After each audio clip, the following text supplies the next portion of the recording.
La première année, c'était vraiment, l'accélération, maximum. On était dans la période où c'était, full investissement pour les startups, full croissance. Nous, on a fait grandir, l'équipe data, on a recruté des data engineers, data analysts, on a monté notre moderne data stack, tout allait super vite et tout d'un coup, explosion de la bulle et donc du coup, à partir de ce moment-là, tu dois faire, plus avec moins de ressources. Le but de notre projet, c'était de se dire: on va essayer d'externaliser un peu une partie de la charge de travail dans des équipes qui sont plus compétentes pour le faire. Donc à la fois, côté tech, faire en sorte que les producteurs de données fassent un peu plus de travail sur cette première phase, de production de données et à la fois côté, plutôt business, que les gens soient plus autonomes pour faire leurs analyses et aller chercher leurs données tout seuls, quoi. Aujourd'hui, je reçois Claire qui est Head of Data chez Sunday, la solution qui permet de payer son restaurant via un QR code posé sur la table. Elle va nous parler d'un de ses plus gros challenges de ces dernières années, à savoir comment scaler son équipe data grâce à une organisation data mesh. Donc ça, on aime beaucoup sur le podcast quand on utilise des buzzwords comme ça, donc Claire va nous en dire un peu plus. Hello Claire, ça va? Ouais, très bien et toi? Super, je suis ravi de te recevoir sur le podcast. Moi aussi. Est-ce que tu peux nous en dire un peu plus sur Sunday pour commencer, s'il te plaît? Sunday, ça a été fondé par les fondateurs de Big Mama, il y a 2 ans et c'est une solution pour payer par un QR code au restaurant. Donc en gros, le QR code, il est sur ta table, tu scannes, tu vois ton addition, tu payes et tu peux partir. Donc aujourd'hui, on est dans plusieurs milliers de restaurants et on est une centaine d'employés. Moi, j'en avais entendu parler de cette boîte qui a connu une croissance, je crois, assez phénoménale au départ. Et toi, comment tu t'es retrouvé donc Head of Data chez Sunday? Quel est un peu ton parcours peut-être avant Sunday et chez Sunday? J'ai un parcours un peu particulier, c'est que j'ai commencé par une école de commerce. Donc en sortant de l'école, j'ai voulu apprendre des compétences techniques en data. J'ai choisi de rejoindre BCG Gamma, qui est la partie data science du cabinet de conseil BCG. Donc là, j'ai fait surtout, de la data science, j'ai fait une dizaine de projets, c'était super enrichissant. Mais je voulais quand même rejoindre une start-up de base. Donc j'ai commencé à regarder les startups. Là, j'ai entendu parler de Sunday, qui venait de faire sa première levée de fonds. Ils cherchaient quelqu'un pour construire, la data de zéro. Donc je les ai rejoints au bout d'1 mois de création et le but, c'était vraiment de construire toute la stack, les outils de BI. Donc au début, j'étais plutôt individuel contributeur et après on a fait grandir l'équipe et je suis passée, head of data. Et peut-être je m'arrête sur un élément dont tu as parlé, le fait que tu sois parti plutôt d'un profil école de commerce et que tu aies réussi ensuite à monter sur un rôle technique. À quel moment ça s'est joué? Est-ce que tu as fait quand même une formation spécifique? Est-ce que c'est vraiment sur le tas chez BCG Gamma que tout s'est joué? Et auquel cas, comment tu as fait pour rentrer? Enfin, je sais pas s'il y a un élément clé ou deux que tu peux partager. À l'ESSEC, j'ai fait ce qu'on appelait une chaire, donc c'est une espèce de spécialisation en analytics. C'était vraiment la première année que mon école faisait ça, donc c'était encore très théorique. J'ai fait 3 mois de MOOC en ligne, sur DataCamp, qui était franchement une bonne base pour commencer. Après, j'ai commencé à passer des coups de fil, à des potes pour savoir si je pouvais rentrer en CDI, en data à cause de ça et on m'a dit: «Non». Les gens m'ont dit: «Mais tu as fait le parcours R, pourquoi tu as fait ça?» Donc recommence avec Python et après, j'étais toujours pas assez pour avoir un CDI. Donc en fait, à ma dernière année, d'école, j'ai fait un stage, chez Stuart, qui a accepté de me prendre, sans expérience en data et donc là, j'ai pu pratiquer au quotidien et ensuite j'ai pu rentrer, chez BCG Gamma, en CDI. Et donc aujourd'hui, on va parler d'un des plus gros challenges que j'ai introduit un peu au départ, donc à savoir scaler son équipe data grâce à une organisation data mesh. Tu peux nous expliquer un peu quel était le contexte chez Sunday autour de ce challenge? Chez Sunday, la première année, c'était vraiment, l'accélération, maximum. On était dans la période où c'était, full investissement pour les startups, full croissance. Nous, on a fait grandir, l'équipe data, on a recruté des data engineers, data analysts, on a monté notre moderne data stack, tout allait super vite et tout d'un coup, explosion de la bulle et donc du coup, à partir de ce moment-là, tu dois faire, plus, avec moins de ressources. Comme beaucoup de startups, on a dû, réduire les effectifs et je pense que c'est quelque chose qui affecte, pas mal les équipes, support et donc les équipes data aussi parce qu'on va pas produire directement, pour, l'entreprise et donc en fait, on est devenu, suite à ça, un peu un bottleneck dans l'entreprise parce qu'on avait plein de demandes d'analytics et on n'était pas assez nombreux, pour répondre, à ces demandes-là, quoi. Super concrètement, on avait une channel, Slack avec, des analytics requests qui popait tout le temps et en fait, on n'avait pas le temps d'y répondre et surtout si on voulait continuer à faire notre travail de fond, parce qu'on avait quand même une stack qui avait 1 an, donc il fallait encore travailler dessus. Et voilà, on était en bottleneck, on pouvait pas répondre à tout le monde, plus, faire en sorte que le château, il s'écroule pas, donc c'était compliqué, quoi. Vous aviez créé votre équipe data un peu dans le cadre d'une organisation où, du coup, il y avait des analyses pour répondre à des demandes, voilà, au quotidien et cetera et du jour au lendemain, tu te retrouves, n'importe quoi, même peut-être avec un tiers en moins ou en tout cas beaucoup moins d'analystes et donc juste, tu peux plus répondre aux demandes. Même si peut-être que les demandes, vu que les effectifs se réduisent en général dans toutes les équipes, ont dû se réduire un petit peu, mais tu as l'air de dire que voilà, c'était pas, proportionnel. Ouais, c'était pas proportionnel et les gens s'étaient habitués à un certain niveau de service en data, qu'on pouvait plus fournir, en ayant réduit l'équipe, quoi. Est-ce que tu peux nous expliquer, ce que vous avez mis en place? Enfin, quels étaient les grands objectifs avant qu'on rentre un peu. Bah, déjà, un constat qu'on faisait sur les requests qu'on nous faisait, c'est que c'était des requests qui étaient pas à forte valeur ajoutée, du genre: «Est-ce que tu peux me sortir la liste de ça ou les performances de ce restaurant?» Et donc là, on s'est dit quand même, on perd du temps à fournir des choses que les gens, ils pourraient trouver tout seuls. Et aussi un autre problème, c'est qu'on était un peu le place-plat pour l'équipe tech, c'est-à-dire on nous demandait des datas sur des nouveaux features et donc nous, on allait demander à l'équipe tech, où était cette data et bref, on perdait beaucoup de temps. Et donc le but de notre projet, c'était de se dire: on va essayer d'externaliser un peu une partie de la charge de travail dans des équipes qui sont plus compétentes pour le faire, quoi. Donc à la fois, côté tech, faire en sorte que les producteurs de données fassent un peu plus de travail sur cette première phase, de production de données et à la fois côté, plutôt business, que les gens soient plus autonomes pour faire leurs analyses, et aller chercher leurs données tout seuls, quoi. Donc je te propose peut-être qu'on creuse un peu ces 2 points. Si on commence par l'aspect tech, concrètement, de quoi on parle lorsque vous essayez de déléguer une partie du boulot? Donc je comprends que peut-être, c'est, l'ingestion typiquement, une partie de la préparation. Tu peux nous dire un petit peu à quoi ressemble, le process cible? Bah, du coup, ouais, effectivement, déjà pour reprendre le constat, c'était, Sunday continuait à faire plein de features. Qui dit nouveaux features dit: «Tu as envie d'analyser ce qui se passe» et donc le business nous a une request en mode, «On veut avoir de la donnée sur ce nouveau feature qui est sorti». Donc nous, on allait voir l'équipe tech, on leur disait: «Est-ce qu'on peut avoir la donnée?» Et eux, en fait, c'était pas forcément sur leur roadmap de nous fournir cette donnée, donc c'était pas trop priorisé, ça prenait du temps. Ensuite, ils nous dumpaient une donnée qu'on comprenait pas, donc on devait reposer des questions. Est-ce qu'il faut prendre tel champ, tel champ? On comprend pas, ah, il y a pas la donnée avant telle date. Enfin, on était un peu perdus et donc ça prenait du temps et la donnée était pas fiable. Et alors qu'en fait, ces équipes tech, elles ont la connaissance de la data et en plus, elles peuvent agir sur, le flux de production si un jour il y a un problème sur la production, quoi. Donc en fait, ce qu'on voulait, c'était qu'eux, ils produisent, vraiment la donnée jusqu'au bout et qu'ils se committent dessus, qu'ils se committent vraiment sur une qualité de données, fournie, quoi. Bah, très concrètement, nous, on avait en place chez Sunday, ce qu'on appelle une architecture médaillon, qui est divisée en bronze, silver et gold. Bronze, c'est pour ta donnée très brute, qui va sortir de tes outils d'ingestion. Silver, c'est ta donnée qui va être encore, très granulaire, mais qui est sous contrat et qui va être stable dans le temps. Et Gold, ça va être plutôt tes données, user friendly pour les équipes business, qui vont être vraiment prêtes à l'emploi, quoi. Nous, pour l'instant, on s'occupait d'amener la donnée partout et juste, l'équipe tech nous a amené de la donnée dans Bronze, enfin vraiment en mode juste, ils nous dumpaient la donnée, quelque part, quoi. Et donc nous, ce qu'on voulait faire, c'est qu'ils nous apportent la donnée juste en Silver, ce qui fait que, du coup, ils nous apportaient de la donnée qui était sous contrat et qui devait être maintenue en termes de qualité de données, quoi. OK, donc quand tu dis sous contrat, ça veut dire qu'effectivement avant, dans le brief, c'était juste: «Prenez-nous la donnée, envoyez-nous-la», ensuite vous faisiez votre pop-up de votre côté. Alors que là maintenant c'est OK, vous allez jusqu'à Silver, donc c'est de la donnée qui est quand même préparée. C'est, il y a des transformations à faire, avant, de la mettre en Silver, et le schéma il ressemble à ça, ça doit être là, tous les jours ou à telle fréquence. Enfin, c'est presque le concept maintenant qu'on voit émerger, dont tout le monde parle, de data contract customer, parce que j'ai l'impression d'avoir découvert ce concept il y a pas longtemps et maintenant dans chaque épisode, il finit par popper, mais OK, je vois très bien.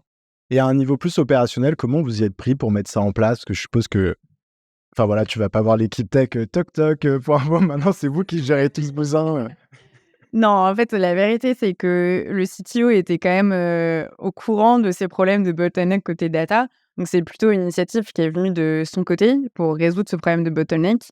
Et je dirais que justement la première étape, c'est d'avoir le buy-in, des leaders, côté tech, parce qu'effectivement, ça va demander la bande passante, des équipes tech, quoi. Donc la première chose, c'était d'avoir ce buy-in et d'avoir le CTO qui va aller, parler aux équipes tech et faire un peu, la diffusion de la bonne parole auprès de l'équipe tech avec nous, quoi. Toi, en tant qu'head of data, tu reportais à qui? Attends, à l'époque, si à l'époque, je reportais déjà au CTO. OK, donc ça a pu aussi peut-être faciliter le fait que finalement, c'était un peu dans son champ de responsabilité. Tu pas dû aller voir un autre C-level pour essayer de lui refiler le truc. Non, non, c'était dans son champ de responsabilité de faire en sorte que la data, ça fonctionne. On avait à la fois le CTO et le VP architecte qui étaient vachement axés sur ces sujets, donc on avait vraiment le buy-in, côté leadership. Après, bah, dans les séances où on a commencé à parler de ça, on a eu des développeurs qui disaient: «Mais en fait, c'est pas mon métier, j'ai pas à faire ça». Et après, bah, on a eu deux trois développeurs qui étaient en mode: «Ah trop chouette, des nouveaux outils, des nouvelles compétences, j'adore la data en plus». Nous, il nous suffisait d'avoir, 1 ou 2 personnes par, domaine tech qui, sachent utiliser les outils data et ça nous suffisait, quoi.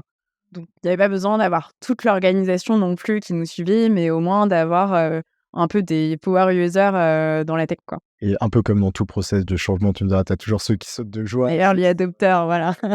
OK, donc step 1, voilà, aller convaincre l'équipe tech, les onboarder un peu dans cette nouvelle, vision, dans ce nouveau process et ensuite, comment ça se passait? Bah, du coup, step 2, c'était, de définir les conventions, de la stack data et de la collaboration sur, les outils data. Parce que concrètement, en fait, nous, on leur donnait accès à nos outils d'ingestion et de transformation, donc Airbyte et dbt. Et sauf qu'en fait, nous, à l'époque, on était une petite équipe du coup et on avait un peu des conventions, de bonne entente entre nous. On faisait beaucoup de state of the art pour être sûr de bien respecter les règles. Et en fait, il a fallu, bah, codifier tout ce qui était juste de la bonne entente entre nous. Donc écrire tout un Notion avec, les règles pour développer des modèles sur dbt, sur Airbyte. Et à ce moment-là, on s'est rendu compte qu'en fait, on n'était pas forcément dans la même bonne entente. Enfin, dans le sens où on avait chacun nos règles un peu en tête. Et du coup, il a fallu vraiment se mettre d'accord et écrire, les conventions qu'on avait en tête, quoi. Ah, c'est rigolo. Donc en fait, même si vous faisiez quand même DBT un peu, by the book, un peu genre quand même, comme tu dis, state of the art, donc ça, c'est ce qu'on dit quand on veut dire qu'on pousse vraiment le sujet un peu au maximum. Vous aviez pas pour autant déjà posé à plat toutes ces règles, Ouais, ça se faisait plutôt au fil des PR, mais en fait, je pense qu'il y a toujours des petits détails que tu vas laisser passer du style, bon, est-ce qu'il fallait mettre un modèle intermédiaire là ou pas? Bah, quand tu revois la PR de quelqu'un, tu as pas envie de le faire remettre, le truc à l'ouvrage, donc tu fais passer. Mais en fait, quand tu te poses vraiment, pour mettre des règles dès le début, tu as envie de mettre des règles super clean et donc là, tu vas peut-être un peu plus débattre sur ce qu'il faut faire, en vision target, quoi. ouais, et puis surtout, tu dois les présenter à une autre équipe, donc tu dois être capable de les expliquer, tu dois faire front commun. OK, peut-être j'en profite une seconde, mais on en a parlé beaucoup sur ce podcast, je pense que tout le monde est familier avec DBT. J'en profite pour rappeler une seconde que DBT, c'est un outil qui commence à être massivement adopté par l'écosystème, en tout cas, startups qui est appliqué. On est de plus en plus aussi, dans des grosses boîtes, de ce que j'ai l'impression d'entendre, qui permet en fait de transformer la donnée qu'on a dans le warehouse, hein, donc, je sais pas, d'un bucket à un autre, mais via du SQL. Et donc c'est ça qui est assez révolutionnaire avec cet outil, c'est que du coup, bah, des profils de data analyst peuvent le faire, alors qu'initialement ces transformations étaient un petit peu plutôt réservées aux, data engineers. Et au-delà de ça, bon, il y a plein de fonctionnalités additionnelles qui permettent de documenter, de mettre des tests, et cetera, et cetera. Ouais, je rajoute que du coup, des profils dev aussi peuvent le faire parce qu'en général, la plupart des devs, ils savent faire du SQL très, très bien. C'est clair. Bon, Python, en général, ils aiment pas trop, mais SQL, il y a aucun souci, donc ça nous a servi aussi. Ouais, mais c'est vrai que souvent, du coup, cet outil, il fait du bruit parce que il permet à des profils moins tech de prendre à leur charge ces sujets-là. Et souvent, alors en mode, c'est même pas une règle pure, mais les profils moins tech vont peut-être être un peu plus faciles à recruter, donc il y a peut-être moins de goulot d'étranglement sur eux. Mais dans votre contexte à vous, ça s'est fait différemment et c'est très bien. Exactement. OK, donc je comprends bien. Donc là, vous avez dû poser à plat tout pour être capable, bah, de bien onboarder sur, heu, les nouvelles tâches que l'équipe dev découvrait grâce à vous. Et est-ce qu'ensuite il y a eu, d'autres étapes ou? Après, le but, c'était vraiment d'itérer avec les équipes tech pour prendre leur feedback et améliorer la façon, de faire sur la stack data. Parce qu'en fait, nous, on est une équipe assez junior côté data, ce qui est, j'imagine, souvent assez le cas, dans les équipes data, VS les équipes de dev où tu as des gens qui sont beaucoup plus seniors.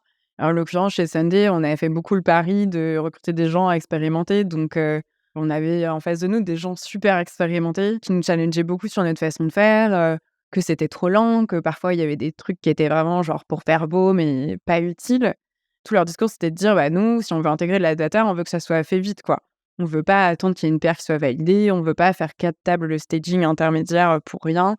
Et donc on a dû beaucoup itérer avec eux, pour, simplifier un peu le process, faire un peu moins du state of the art DBT, mais faire du, 80-20 DBT, quoi. Du efficace, non, c'est hyper intéressant. Ça a dû être vachement enrichissant de confronter, tu sais, d'ouvrir un peu ton capot et de dire: «Bah, allez, regardez ce qu'on fait depuis 1 an ou 2 et genre, dites-nous ce que vous en pensez». Donc si on insiste 2 secondes sur des éléments, auxquels tu as fait référence, donc tu as dit, ils voulaient pas faire de PR, donc pareil, j'explique les PR, c'est les peer review, donc dans la data, c'est assez commun que lorsqu'une personne a fini, genre une session de code pour, une fonctionnalité, un modèle ou un bout de modèle ou peu importe, qu'il fasse relire son code par un pote de la data pour, valider justement, bah, qu'il y a pas d'erreur parce que c'est toujours facile d'avoir plusieurs cerveaux sur le coup et c'est ça aussi qui concourt d'ailleurs à l'harmonisation un peu des manières de coder et cetera et puis qui permet tous de progresser parce que, bah, on progresse ensemble en codant. Tu sais, je parle comme si j'avais codé toute ma life alors que je pipote à peine 3 lignes de SQL et et du coup, ouais, enfin, tu peux juste, par exemple, nous illustrer,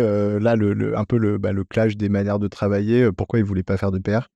Bah, parce que eux, leur façon de travailler côté tech, ça a été de travailler sans PR parce qu'ils ont 2 choses que nous, on n'a pas, c'est qu'ils ont un environnement de test. Ils ont même 2 environnements de test parce qu'ils ont Alpha pour faire leurs tests en tant que développeurs.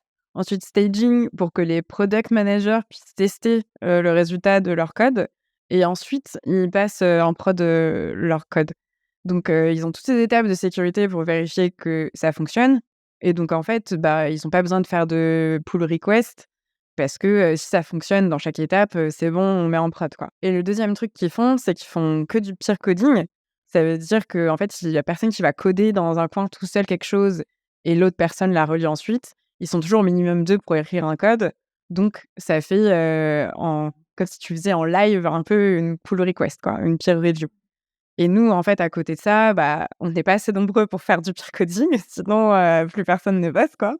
Et puis, on n'a pas mis en place d'environnement, enfin, on a un environnement de dev, où on vérifie si ça fonctionne, mais c'est pas suffisant, en fait, pour, être sûr que ça va. Mmh. Non, là, c'était pas très clair. Ah, si, si, si, c'est super clair parce qu'en fait, je me souviens du coup de pas mal de projets que j'ai fait pour des grosses boîtes, parce que dans les grosses boîtes, en revanche, ça, c'est des bonnes pratiques de software engineering qui sont effectivement respectées dans la data parce que, bah, ils sont un peu plus, je pense, ils font plus attention à ces sujets de sécurité, de choses comme ça et donc effectivement, souvent dans la data, on va avoir plusieurs environnements et en fait, je vais pas tous les citer, mais si on prend 2 qui permettent d'illustrer le sujet, c'est un environnement de staging ou de test et un environnement de prod et souvent, en fait, ces 2 environnements vont être à l'identique. C'est-à-dire qu'on va retrouver quasiment exactement les mêmes choses sur cet environnement en termes de code. Ce qui fait que quand on pousse son code sur l'environnement de staging et que ça fonctionne et ben, on part du principe que ça fonctionnera parfaitement en prod et en fait, le fait d'avoir ce fonctionnement-là, effectivement, bah, te permet de valider un peu tout seul, même si il y a quand même un peu du peer review en live, mais permet un peu de valider tout seul que ton code est bon et que ça va pas tout péter, sur la plateforme. Donc j'avais pas fait le lien que du coup, si tu avais ça en place, ça pouvait te permettre de faire moins de peer review, quoi. Mais en fait, le problème côté data, c'est que tu as vraiment besoin d'avoir une exhaustivité de la data pour tester ton code. Parce qu'en fait, tu as besoin de tester tous les use cases, tous les edge cases, alors que c'est un peu moins le cas en dev. Et donc, nous, en fait, si on veut reconstruire un environnement de test, il faut que notre environnement de test, il ait presque les mêmes données que l'environnement de prod. Et donc, c'est pour ça que c'est peut-être plus compliqué de setup un environnement de test en data, quoi. Tout à fait, tout à fait. Et là, pour le coup, si tu vas voir des IT un peu plus classiques ou des équipes tech un peu plus classiques et que tu leur dis: «Pourquoi on mettrait pas de la vraie data sur l'environnement de test?» en général, tu as tout le monde qui monte au plafond, quoi. OK, bah, écoute, c'est vachement intéressant et donc maintenant si on prend, l'autre partie un petit peu de ce projet que tu as évoqué au départ, donc savoir l'aspect plus business, parce que bon, là, il vous restait quand même encore un peu de taf, fallait faire les requêtes vous-même, fallait répondre aux questions vous-même, alors que le but, c'est quand même vraiment de non, je plaisante, mais je suppose qu'il reste plein d'autres trucs, tu vas en dire un peu plus après. Mais voilà, du coup, quel était l'objectif côté business, un peu la vision, cible du process, que vous avez mis en place? Ouais, bah, en gros, la vision cible, c'est encore un buzzword dont tout le monde parle, c'est le self-service, quoi. Très concrètement, ça veut dire quoi? Ça veut dire que, par exemple, le KPI principal de la boîte, qui est l'adoption, de la solution dans le restaurant, c'est en soi une formule simple de, c'est quoi le pourcentage de paiement qui passe par notre solution, quoi. Mais en fait, il faut appliquer des filtres pour enlever tel, restaurant qui, n'a pas la donnée ou tel restaurant qui, est trop récent ou des choses comme ça et du coup, il faut faire des jointures entre plusieurs tables, il faut penser à mettre ces filtres-là et si tu le fais pas, bah, tu vas pas avoir le même chiffre que ton pote à côté de toi, quoi. Donc on était dans une situation où c'était pas forcément compliqué de le faire, de calculer KPI, mais c'était compliqué de bien le faire, en fait, et du coup, il y avait plein de chiffres différents par-ci par-là sur le même chiffre, et il y avait pas une gouvernance autour du KPI. Enfin, c'était compliqué pour les users business de faire sans nous, en fait. Du coup, on s'est dit: «L'idéal, c'est quoi? C'est que tu aies une table qui s'appelle adoption et tu as une métrique dessus et on te clique, tu as le chiffre et tu as le même chiffre que la personne qui va le faire à côté de toi, quoi qu'il arrive, quoi». Donc là encore, intervient la fameuse architecture, bronze, silver, gold, et on se dit, en fait, bah, les tables gold, ça doit être des tables, de KPI qui sont vraiment, centrées sur des KPI et qui sont du self-service pour nos utilisateurs. Donc là, on a, par exemple, pour ce KPI de l'adoption, on a créé une table autour de l'adoption où maintenant on n'a plus qu'une métrique, à appliquer, et en plus, nous, on est sur Metabase. Donc sur Metabase, tu peux définir des métriques liées à tes tables. Donc c'est vraiment juste un clic pour avoir ton chiffre. Ouais, c'est intéressant, mais du coup, ça me fait réfléchir. Donc, parce que tu vois, tu aurais pu dire, bon, bah, sur un KPI comme celui que tu viens d'évoquer, tu pourrais avoir un tableau de bord qui, lui, est déjà un petit peu fait, un peu figé, et où, du coup, bah, les gens puissent venir récupérer leurs données. Mais par exemple, là, il y avait toujours quand même des spécificités dans la manière dont ils voulaient ce KPI qui faisait que souvent, vous aviez des demandes entrantes pour le recalculer d'une certaine manière. Et là, s'ils essayaient de le faire eux-mêmes, vu qu'il fallait joindre quelques tables, ça plantait, quoi. Bah, franchement, il y a 2 choses. Il y a nous d'abord, parce que nous aussi on se plantait en le faisant.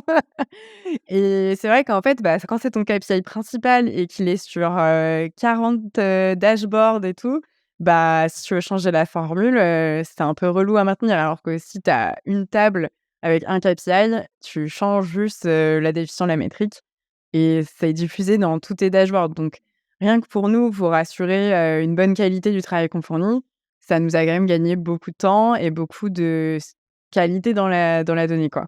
Et ensuite, deuxième truc, c'est que je pense que nous, chez Sunday, on avait la chance, d'avoir une culture très data. C'est-à-dire que vraiment tous les managers poussaient à ce que, chacun puisse analyser la donnée, être autonome sur la donnée, et donc ouais, ils avaient toujours envie d'aller creuser, un dashboard plus loin, de regarder sous un autre angle, le chiffre, et donc il fallait qu'on puisse fournir un peu cette capacité, quoi. Et donc là, la reco, c'est de dire, en fait, on est moins nombreux, ça va prendre un peu plus de temps au départ, mais vaut mieux qu'on passe du temps à créer ces tables gold, et il y a peut-être pas besoin d'en faire 100 non plus, mais il y en a peut-être, en fait, genre, je sais pas, 5 ou une dizaine vraiment sur les KPI qui reviennent en permanence, où là, faut passer le temps au départ. Et c'est vrai qu'en termes de scale et d'impact sur le long terme, bah, après, finalement, tu peux complètement déléguer ou atteindre le self-service. J'ai l'impression que c'est le Graal. Et avoir les équipes business qui vont être autonomes parce que bon, ça, Metabase, ils ont appris à l'utiliser, donc c'est pas forcément un challenge outil, mais surtout parce que du coup, bah, il y aura plus d'erreurs humaines, tous les 4 matins parce que voilà, vous avez simplifié, enfin vous avez, ouais, entre guillemets, fait en sorte qu'il puisse pas y avoir, d'erreurs, grâce à ces tables Gold, quoi. Et ça, franchement, c'est difficile de faire comprendre, comme je te dis, qu'il faut investir du temps maintenant pour en gagner plus tard, quoi. Parce que nous, notre, but pendant cette période, c'était de négocier ce qu'on avait appelé un analytics freeze, donc qui fait très peur quand tu es quelqu'un du business, et en gros, c'était pendant l'été, on avait voulu négocier que pendant 8 semaines, on bosse qu'1 jour par semaine sur les analytics et que le reste du temps, on refonde un peu le data model, quoi. Donc au début, ben, les gens, ils disaient non, quoi, et justement, en fait, on a dû faire le travail de leur faire comprendre pourquoi il fallait pas faire ça. On a listé, tous les dashboards qui étaient existants, toutes les tables qui étaient existants, en leur montrant qu'il y avait trop de trucs existés, que les KPI, ils étaient à 40 endroits différents et que ça fonctionnerait pas, ce serait pas scalable. On a réussi à les convaincre de faire cette analytics freeze et on s'est dégagé du temps pour, bah, bosser là-dessus et en gagner du temps plus tard, quoi. Donc 2 questions là-dessus. Genre, quels sont les éléments, clés? On en a déjà parlé un peu à droite à gauche, mais qu'il faut, bien expliquer pour, convaincre sur ce sujet-là? Et 2, comment, une fois que tu l'as mis en place, tu arrives assez rapidement à prouver genre que c'est un win et que ça va dans le bon sens, et cetera? Côté C-level, on a surtout joué un peu sur leur ressenti parce que, bah, c'est dur, de quantifier vraiment le temps que tu vas faire gagner, à leurs équipes. Mais par contre, eux, leur ressenti, c'était, j'ai plusieurs, chiffres sur mon même KPI et je peux pas diriger mon business comme ça, et donc quand on leur disait: «Bah, on a une solution pour que ça n'arrive plus», je pense que, ils ont eu envie de nous faire confiance là-dessus et nous, enfin, typiquement après, la mise en place de la stack Gold, on a refait des formations Metabase, et là, on a eu un feedback d'une personne qui nous disait: «Bah, franchement, j'ai fait la formation Metabase de la dernière fois, j'ai rien compris et là, c'est trop bien ce que vous avez fait parce que je sais très bien, comment faire les choses» et on a des gens qui étaient vraiment pas, data, savvy, au tout début, de Sunday et quand on a mis en place, la table, enfin le dataset Gold, ils se sont mis à devenir des power users, quoi.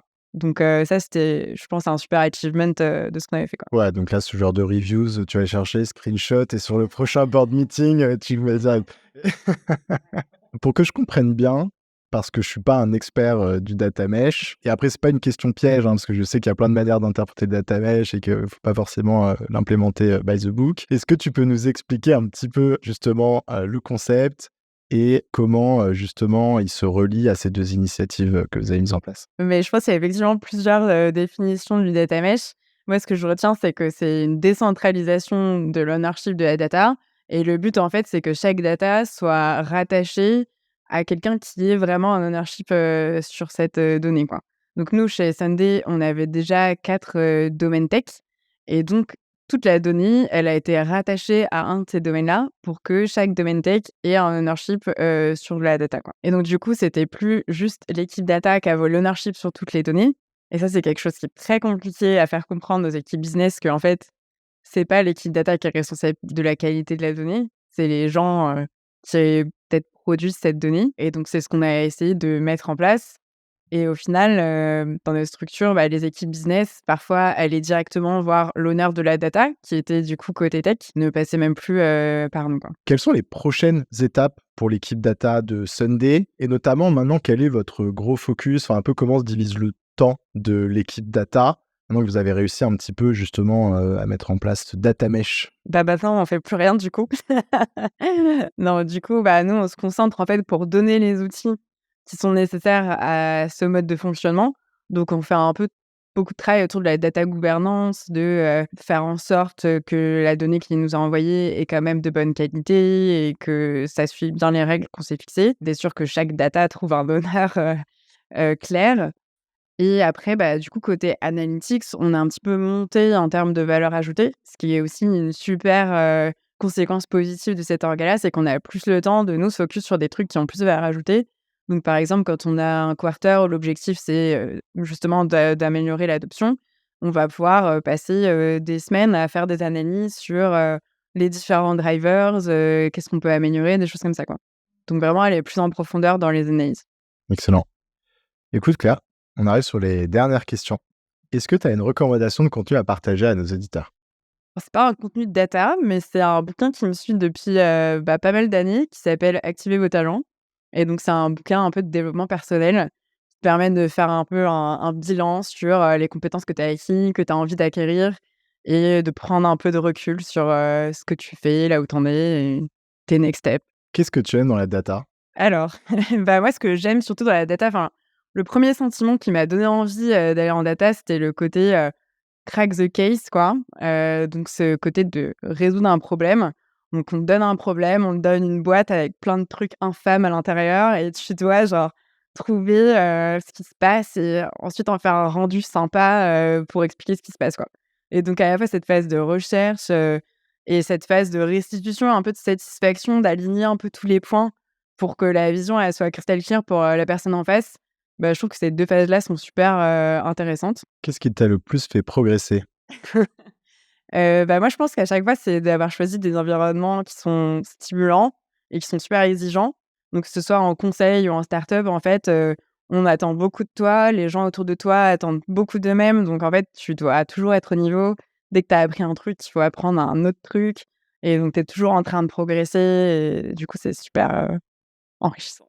Et enfin, quel est le meilleur conseil qu'on t'ait donné? C'est justement de d'abord savoir qu'est-ce que tu as envie d'apprendre et sur quoi tu as envie de progresser avant de choisir, ton job, la boîte où tu veux aller, tout ça. OK, donc pour ça, il faut lire le bouquin que tu recommandes, Exact. que je mettrai bien entendu Ça reboucle. en description. Et peut-être pour conclure, donc on peut le dire en exclu, tu quittes Sunday. Est-ce que tu veux nous dire un petit peu, ce que tu comptes faire après?